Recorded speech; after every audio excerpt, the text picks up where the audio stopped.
Hello friends, આજે હું તમારી સાથે શેર કરીશ લચકા મોહનથાળની રેસીપી. જેના માટે અહીંયા મેં 2 વાટકી બેસન લીધું છે, 1 વાટકી મેલ્ટ કરીને ઘી, 1 વાટકી ખાંડ, અડધી વાટકી જેટલું દૂધ અને ડ્રાયફ્રૂટ્સ લીધા છે, 1 ચમચી જેટલો એલચીનો પાવડર લઈ લીધો છે. હવે સૌથી પહેલાં પરાત લઈ લેવાની છે, તેની અંદર બેસન એડ કરી દેવાનું છે. ત્યાર પછી અહીંયા જે આપણે દૂધ લીધું હતું તેને હલકું ગરમ કરી દેવાનું છે.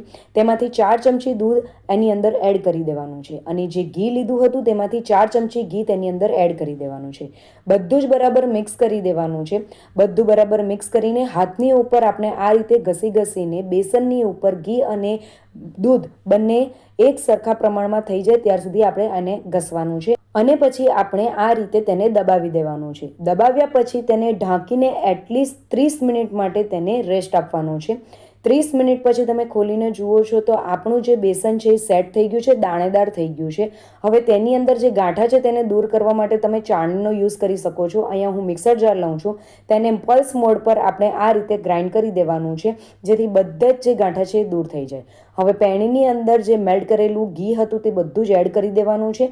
તેની અંદર આપણે બેસનનું મિશ્રણ એડ કરવાનું છે અને તેને ત્યાર સુધી કૂક કરતા રહેવાનું છે જ્યાર સુધી તેમાંથી ઘી છૂટું નહીં પડી જાય અથવા તો તેનો કલર હલકો બિસ્કિટ કલર નહીં થઈ જાય ત્યાર સુધી તેને આ જ રીતે કૂક કરતા રહેવાનું છે. અને આપણે લો ફ્લેમ પર જ કૂક કરવાનું છે, તેનું ખાસ ધ્યાન રાખવાનું છે. લો ફ્લેમ પર બેસનને શેકાવા દેવાનું છે. હવે બેસન પહેલાં કરતાં હલકું થઈ ગયું છે, તેનો કલર પણ થોડો ચેન્જ થવા માંડ્યો છે અને તે એકદમ જ હલકો થઈ ગયો છે. આ રીતનું હલકું થાય એટલે અને બિસ્કિટ કલર જેવો તેનો કલર આવી જાય એટલે આપણે અહીંયા હવે જે દૂધ લીધું હતું એ દૂધ લેવાનું છે અને 3 થી 4 ચમચી આપણે દૂધ તેની અંદર એડ કરવાનું છે. થોડું કરીને આપણે દૂધ એડ કરવાનું છે. જેવું તમે દૂધ એડ કરશો તેવું તે ઉપર આવી જશે અને તેનો જે કલર છે એ પહેલાં કરતાં થોડો ઓર ડાર્ક થઈ જશે. એ જ રીતે અહીંયા જેટલું બી દૂધ હતું એ બધું જ મેં એડ કરી દીધું છે. દૂધ એડ કરવાથી આપણું જે મોહનથાળ છે એ દાણેદાર બનીને રેડી થાય છે. હવે અહીંયા ચાસણી કરવાની છે તો ખાંડ લઈ લેવાની છે, તેની અંદર આપણે પાણી એડ કરી દેવાનું છે. ત્યાર પછી તેની અંદર ઓરેન્જ ફૂડ કલર એડ કરવાનો છે અને એલચીનો પાવડર એડ કરવાનો છે. આની અંદર કોઈપણ જાતની ચાસણીનો તાર નથી કરવાનો, ફક્ત આપણે જે ગુલાબજાંબુની ચાસણી કરીએ છીએ તે રીતની જ કરવાની છે. 2 આંગળી વચ્ચે લઈએ અને થોડું ચીકાશ પડતું લાગે તેટલી જ આપણે ચાસણી કરવાની છે.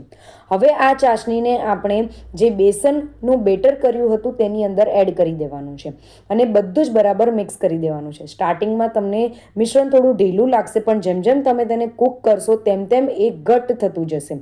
તેની અંદર ડ્રાયફ્રૂટ્સ એડ કરી દેવાના છે. ફ્રેન્ડ્સ, આ જે લચકો મોહનથાળ છે એટલો ઢીલો હોય છે કે તેને તમે ચમચીની મદદથી ખાઈ શકો છો. તો ફ્રેન્ડ્સ, તમને મારી રેસીપી ગમી હોય તો રેસીપીને લાઇક, શેર અને કમેન્ટ અને ચેનલને જરૂરથી સબસ્ક્રાઇબ કરજો.